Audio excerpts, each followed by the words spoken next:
Okay, so I've got an installation of some flat polyprop skylights. See what once the frame's been built, we take a flat polyprop sheet, put it to the existing frame. It's a very easy process. And we go to the heated ones. It's a neat installation.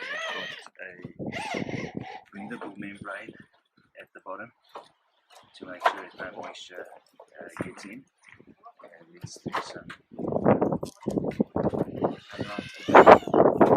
You can see we've got aluminium foil tape that closes off the back neatly so that no water runs down the side of it through the sheet.